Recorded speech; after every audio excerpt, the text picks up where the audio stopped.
અને હવે સમાચારમાં વાત કરવી છે રાજકોટની, જ્યાં ભાજપના આગેવાને સ્નાનઘરને સીવણ ક્લાસ બનાવી કાઢ્યું છે। જી હા, રાજકોટમાં વોર્ડ નંબર 13 ના ભાજપના આગેવાન ધર્મેશ જરિયાની આ કરતૂત સામે આવી છે। સ્થાનિક કોર્પોરેટરની મદદથી સ્વામિનારાયણ ચોક નજીક તંત્રની મિલકત પચાવી પાડી। ભાજપના આગેવાન અને સ્થાનિક કોર્પોરેટર્સની મિલીભગત હોવાનું અહીં ખુલ્યું છે। મહાનગરપાલિકાના ડેપ્યુટી કમિશનરે સીવણ ક્લાસ બંધ કરવાના આદેશ પણ આપ્યા હતા અગાઉ, જો કે ડેપ્યુટી કમિશનરનો આદેશ પણ ઘોડીને પી ગયા ભાજપના આગેવાનો તેવું લાગી રહ્યું છે। અને આ જે તંત્રનું સ્નાનાઘર છે ત્યાં સીવણ ક્લાસ તો બનાવી દેવાયા, પરંતુ એક મહિલા દીઠ દર મહિને 700 રૂપિયાના ઉઘરાણા પણ શરૂ કરાયા છે। એટલે દર મહિને એક મહિલાઓ પાસેથી 700 રૂપિયા વસૂલવામાં આવે છે। અહીં જે સીવણ શીખવા આવતી મહિલાઓ છે તેમની પાસેથી સવાલ એ ઉઠી રહ્યો છે કે આ તો તંત્રની મિલકત છે, તંત્રએ અહીં સ્નાનાઘર બનાવ્યું હતું અને કોની મંજૂરીથી આ ભાજપના આગેવાને અહીં આખો સીવણ ક્લાસ શરૂ કર્યો છે, એ પણ સવાલ ઉઠી રહ્યો છે। મહાનગરપાલિકાની મિલકત પર કોર્પોરેટર કેવી રીતે કબજો જમાવી શકે, એ પણ સવાલ છે। ભાજપના આગેવાન અને કોર્પોરેટરની મિલીભગત હોય તેવી માહિતી મળી રહી છે, પરંતુ એ મિલીભગતના કારણે અહીં હાલાકી વેઠવવાનો વારો લોકોએ આવ્યો છે। પ્રજાના ટેક્સના પૈસા બધા આ પ્રકારે વેડફાય છે, એ સ્પષ્ટ આ દ્રશ્યો પરથી, આ ઘટના પરથી સામે આવે છે। મનપાની મિલકત પર કોર્પોરેટર કેવી રીતે કબજો જમાવી શકે અને શું રાજકોટમાં મહાનગરપાલિકા આવા કોર્પોરેટર સામે કોઈ પગલાં નથી ભરતી? અને શું તંત્રને ખબર નહીં હોય કે આ પ્રકારનું અહીં જે તંત્રનું સ્નાનાઘર છે ત્યાં આ પ્રકારે સીવણ ક્લાસ ચાલે છે? કોને પૂછીને સ્નાનાઘરને સીવણ ક્લાસમાં ફેરવી દેવામાં આવ્યું, એ પણ એક મોટો સવાલ ઉઠી રહ્યો છે। રાજકોટના સ્વામિનારાયણ ચોક નજીક જે વોર્ડ નંબર 13 છે, 13 ની અંદર જે સ્નાનઘર આવેલું છે ત્યાં જે કોર્પોરેટર છે તેની સાથે મળી અને આ સ્નાનઘરની અંદર જે સીવણ ક્લાસીસ છે તે ચાલુ કરી દેવામાં આવ્યા હોય એ પ્રકારના વિડીયો વાયરલ થયા છે ને આક્ષેપ કરવામાં આવ્યા છે। શું નામ તમારું? મારું નામ ધર્મેશભાઈ જરિયા છે। અમે લોધેશ્વર કોઓપરેટિવ હાઉસિંગ સોસાયટીમાં બધા સભ્ય છીએ। અમારી સોસાયટી દ્વારા વર્ષોથી આ સ્નાનાગારનું દેખરેખ રાખવામાં આવે છે। સોસાયટી દ્વારા દર વર્ષે બહેનોને કોઈ અગવડ ન થાય તે હેતુથી અહીંયા નાના મોટા પરચોનો ફેરફાર કરવામાં આવે છે। આ સોસાયટી દ્વારા જે સ્નાન કરવા આવતી મહિલાઓને દર મહિને જે કરિયાણાનું વિતરણ કરવામાં આવે છે, તે મહિલાઓ પોતાના પગભર થાય તે હેતુથી 5 દિવસના સીવણ કેમ્પનું આયોજન કરવામાં આવે। આ સીવણ કેમ્પના આયોજન માટે આરએમસીમાંથી કોઈ મંજૂરી લેવામાં નહોતી આવી, પણ આરએમસીમાં એવી અરજી કરવામાં આવી હતી કે જે આ મહિલા વિધવાઓ છે તેઓ બધા નિરાધાર છે, તેઓ આ જગ્યાની માલિકી મહાનગરપાલિકા, હા, રાજકોટ મહાનગરપાલિકાની મંજૂરી વગર આ પ્રકારે 5 દિવસના કેમ્પ થઈ શકે? અમે એગ્રી છીએ કે ભાઈ અમે વાકમાં છીએ। અમે એક સેવાકીય પ્રવૃત્તિ 5 દિવસની વિધવા મહિલાઓ માટે। બીજું તમે જોઈ લ્યો, અહીંયા જે અંતિમ ક્રિયાનો સામાન નહીં પડ્યો તો અમે જે તે સ્થિતિમાં રાખેલ જ છે। અહીંયા અમે બીજો કોઈ ફેરફાર નથી કરે। અહીંયા ફક્ત ને ફક્ત કોકના બેસણા હોય અથવા તો કોક ગુજરી ગયું હોય ત્યારે મહિલાઓ નાહવા આવે, તે લોકોને કોઈ પણ જાતની મુશ્કેલી ન પડે તે હેતુથી અમે આગળની પ્રવૃત્તિઓ કરી છે। ચોક્કસ તો જે આક્ષેપ કરવામાં આવ્યા છે, બીજી બાજુ જે સંચાલક છે તેમના દ્વારા એવું કહેવામાં આવ્યું છે કે અમે એક સેવાના ભાગરૂપે આ કામગીરી છે તે કરી રહ્યા હતા। અહીંયા જે અંદરનો જે રૂમ છે ત્યાં સીવણ ક્લાસ છે તે ચાલુ કરી દેવામાં આવ્યા હતા। જો કે જે સમાચારના માધ્યમથી જે આખો મામલો સામે આવ્યો ત્યારબાદ અહીંયા આ પ્રવૃત્તિ છે તે પણ બંધ કરી દેવામાં આવી છે। જો કે હવે ગંભીર આક્ષેપો છે તે સંચાલક દ્વારા પણ કરવામાં આવી રહ્યા છે। કેમેરા પર્સન કિશોર વાડોલિયા સાથે ગૌતમ બેડા, ગુજરાત ફર્સ્ટ, રાજકોટ। સોસાયટી વાળાને નાહવા માટેની આ જગ્યા છે, પણ આ લોકોનું કહેવું એવું છે કે અમે 5 દિવસીય કે તમે 5 દિવસીય રખાવો, 1 દિવસીય રખાવો, પણ તમે કોર્પોરેશનની મંજૂરી લ્યો। મંજૂરી લીધા વગરનું આ કામ તમે કરી શકો નહીં। અને ભારતીય જનતા પાર્ટીના કોર્પોરેટર કે જે પોતાની મનમાની હલાવી અને અત્યારે તમે જોશો તો ઉપરથી નીચે સુધી ભ્રષ્ટાચાર અને પોતાની મનમાની કરવાનું, કે જ્યાં એને મજા આવે ત્યાં એને મંજૂરી આપી દેવાની કોર્પોરેશનની મંજૂરી લીધા વગર। એટલે આ એક ખોટી વસ્તુ છે કે જે નાના માણસોને જે નાવાનું સાધન છે વાઠા પ્રસંગે, અને ત્યાં તમે જો કોઈ વ્યવસાય ચાલુ કરાવી દો તમારા કોઈ મળતિયાઓને, તમારા કાર્યકર્તાઓને કાંઈ લાગતું વળગતું હોય એના માટે, તો એ બહુ સારી વાત નથી। એટલે આમ તમે જોશો તો ઉપરથી નીચે સુધી જે આ ખદબદતું ભારતીય જનતા પાર્ટી છે।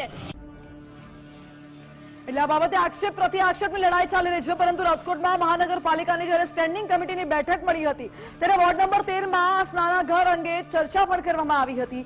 વોર્ડ નંબર 13માં સ્નાનાઘર અંગેની વિગતો સામે આવી છે અને ડેપ્યુટી મ્યુનિસિપલ કમિશનરે નિવેદન પણ આપ્યું છે.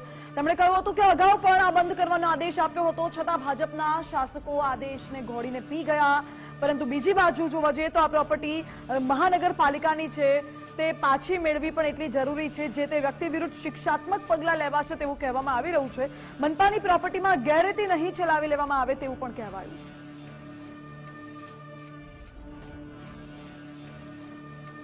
એવો છે પ્રમાણિકતાપૂર્વક કહું કે એ વિષયમાં જે ઊંડો ઉતરો નથી, પણ જો રાજકોટ મહાનગરપાલિકાની પ્રોપર્ટી હશે તો એ વ્યક્તિ ઉપર શિક્ષાત્મક પગલાં લેવાની મારા દ્વારા સૂચના પણ આપવામાં આવશે અને જે ઉદ્દેશથી જે પ્રોપર્ટી હતી એ ઉદ્દેશ પાછો અમે ચરિતાર્થ કરશું.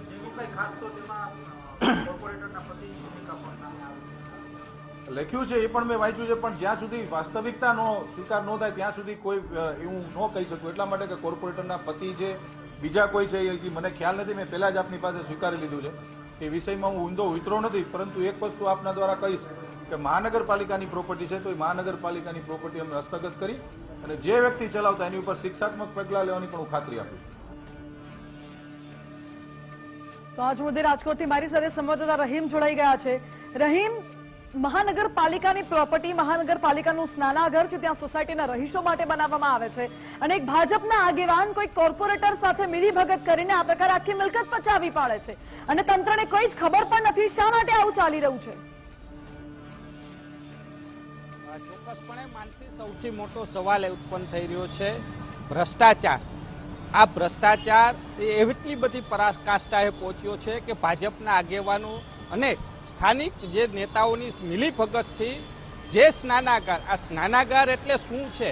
માઠા પ્રસંગે જે મહિલાઓ છે ત્યાં સ્નાન કરવા જાય છે, એટલે કે કોઈના પરિવારના ઘરે માઠો પ્રસંગ બન્યો છે, મહિલાઓ જ્યાં આવતી હોય છે તો તેમનું સ્નાન માટેનું આ સ્નાનાગાર આસપાસના રહેવાસીઓ માટેનું ઉપયોગમાં થાય તે માટે કોર્પોરેશને બનાવ્યા છે. આ એક નહીં પરંતુ અલગ અલગ જે સામાન્ય વિસ્તાર છે ત્યાં અલગ અલગ જગ્યાએ આ પ્રકારના સ્નાનાગારો છે તે બનાવવામાં આવ્યા છે કે કોઈના ઘરે માઠો પ્રસંગ બન્યો હોય તો મહિલા ત્યાં સ્નાન કરી શકે. પરંતુ ભાજપના આગેવાનની મિલીભગત એટલે સ્થાનિક મહિલા કોર્પોરેટર છે, તેમની મિલીભગતથી આ ધર્મેશ જરિયા નામના વ્યક્તિને આ સોંપી દેવામાં આવ્યું છે. કલર કામ કરી અને ત્યાં સીવણ ક્લાસ શરૂ કરી દીધા છે.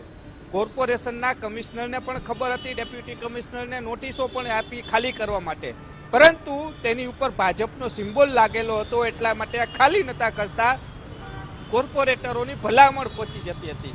જોકે આ સમાચાર પ્રસરિત થતાની સાથે જ હાલ જે જગ્યા છે તે ખાલી કરી દેવામાં આવી છે અને જે કોર્પોરેશનની જગ્યા હતા જે તે સમયે જે વ્યક્તિ સંભાળતા હતા તેને સોંપી દેવામાં આવી છે. પરંતુ સૌથી મોટો સવાલ છે સેવાના નામે આ જગ્યા પચાવી પાડવાનો પ્રયાસ છે તે થઈ રહ્યો હતો. સ્ટેન્ડિંગ કમિટીના ચેરમેને જે રીતના વાત કરી છે કે તપાસ કરીશું અને જે શિક્ષાત્મક પગલાંની વાત કરવામાં આવી છે, હવે કયા પ્રકારના શિક્ષાત્મક પગલાં લે છે, ખરા અર્થમાં સરકારી પ્રોપર્ટી પચાવી પાડવાનું કાવતરાના હેઠળ તેની સામે જો પોલીસ ફરિયાદ દાખલ થાય તો જ હકીકત ખબર પડશે. આ માત્ર એક નહીં અનેક એવી પ્રોપર્ટીઓ હશે કે જે સરકારી પ્રોપર્ટીઓ છે તે જે નાના જે નેતાઓના જે કર્મચારીઓ હોય છે તેને સાચવવા માટે, કારણ કે કોર્પોરેટરોના જે હેઠળના કામગીરી કરતા હોય છે તે કાર્યકર્તાઓને સાચવવા માટે હવે અલગ અલગ પ્રકારની જમીનો આપી દેવામાં આવી છે. આ માત્ર એક નથી, અનેક એવી જગ્યાઓ છે કે જ્યાં પાનના ગલાઓ પણ ખુલી ગયા છે, ચાની કિતલીઓ પણ ખુલી ગઈ છે. જો કોર્પોરેશન તપાસ કરે તો ખબર પડે હકીકત કે કોર્પોરેટરોના નેજા હેઠળ હવે કેટલી ચાની કિતલીઓ છે, કેટલી હોટલો બની ચૂકી છે. સૌથી મોટો સવાલ એ ઉત્પન્ન થઈ રહ્યો છે કે એટલી હદે તો ક્યાં વટાવી આ કોર્પોરેટરને શરમ પણ ન આવી કે જે માઠા પ્રસંગનું સ્નાનાગાર છે તેમાં સીવણ ક્લાસ શરૂ કરી દેવાની હા પણ આપી દીધી કે કોર્પોરેશનમાં આવશે કોઈ અધિકારી તો હું જવાબ દઈ દઈશ. આ કેટલું યોગ્ય છે તે જોવા એ સૌથી મોટો સવાલ ઉત્પન્ન થઈ રહ્યો છે.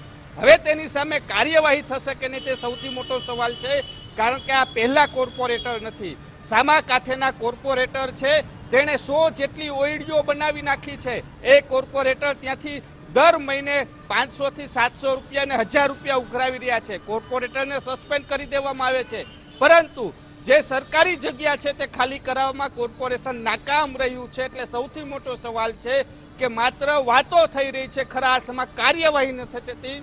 કોર્પોરેશનની જગ્યા જો કોર્પોરેટરોના હસ્તક દબાઈ જાય તો તમામ છૂટ છે. જો સામાન્ય વ્યક્તિ, એક સામાન્ય નાગરિક રેકડી લઈને જો સાઈડમાં ઊભો હશે ને ધંધો કરતો હશે તો જગ્યા રોકાણ ત્યાં પહોંચી જશે.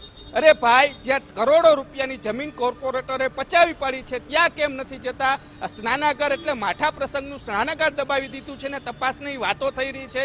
અરે ડેપ્યુટી કમિશનરે નોટિસો આપી તે છતાં ખાલી નથી થયું. આ કોર્પોરેટરના જે કાર્યકર્તા છે તેની સામે ખરા અર્થમાં પોલીસ ફરિયાદ દાખલ થાય તો જ સાચી હકીકત સામે આવી શકે છે. જી માનસી. ગૌતમ, છેલ્લા કેટલા સમયથી આ સ્નાનાગરો પર આ પ્રકારે ગેરકાયદે દબાણ કરવામાં આવ્યું હતું અને જ્યારે તંત્ર દ્વારા આદેશ આપવામાં આવ્યો છે, ડેપ્યુટી મ્યુનિસિપલ કમિશનર આદેશ આપે છે, છતાં પણ તેમના આદેશોને ઘોડીને પી જાય છે, એવા તો કોણ કોર્પોરેટર છે? ચોક્કસપણે જે રીતના ધર્મેશ જારિયા સાથે સહયોગીએ સવારે વાત કરી હતી ત્યારે ઔપચારિક જેણે વાત કરી હતી કે મહિલા કોર્પોરેટર છે સોનલબેન સેલારા, તેમના પતિ સાથે વાત કરવામાં આવી છે.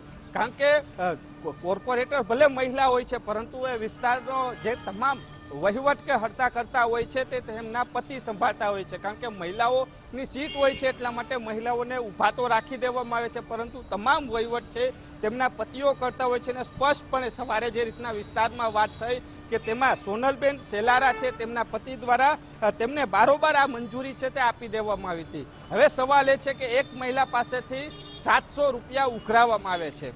ધર્મેશભાઈ જરિયા કહી રહ્યા છે કે તેમને પગભર કરવાની વાત છે. અરે ભાઈ, તમારે પગભર કરવા હતા તો તમારા ઘરની અંદર સીવણ ક્લાસ શરૂ કરો. અરે મહિલાને શીખડાવો અને 700 રૂપિયા ફી પણ શું કામે લેવી પડે? એ પણ એક સૌથી મોટો સવાલ છે. જો તમે સેવા પ્રવૃત્તિ કરી રહ્યા છો તો ફી પણ લેવાની જરૂર નથી. તમારા ઘરની અંદર સીવણ ક્લાસ શરૂ કરો, મહિલાઓ ત્યાં પણ આવશે. પરંતુ એક આખું કાવતરા રૂપિયા જગ્યા કેમ પચાવી પાડવી, ધીમે ધીમે કેમ પગ પેસારો કરવો, આ તેની આખી શરૂઆત હતી. પરંતુ મીડિયા સામે આવતાની સાથે જ આ તાબડતોબ સ્નાનાગાર છે તે ખાલી કરી દેવામાં આવ્યું છે. અગાઉ પણ કમિશનર, ડેપ્યુટી કમિશનર સુધી ફરિયાદ પહોંચી હતી, તેમણે નોટિસ આપી કે આ ખાલી કરો.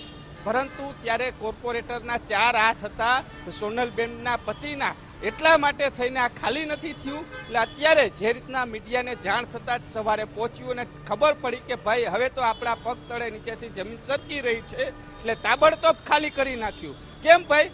કોર્પોરેટરના પતિના તો 4 હાથ હતા પરંતુ ખબર પડી કે હવે તેની સામે ફરિયાદ દાખલ થાય તેમ છે એટલા માટે ખાલી કરી નાખવામાં આવ્યું છે. એટલે સૌથી મોટો સવાલ એ જ ઉત્પન્ન થઈ રહ્યો છે, જે છાવરતા કોર્પોરેટરો છે તેની સામે પણ કાર્યવાહી થાય તો જ ખરા અર્થમાં કોર્પોરેટરોને પણ ખબર પડશે કે ભાઈ સરકારી મિલકતો છે તે બારોબાર ભાડે ન દેવાય.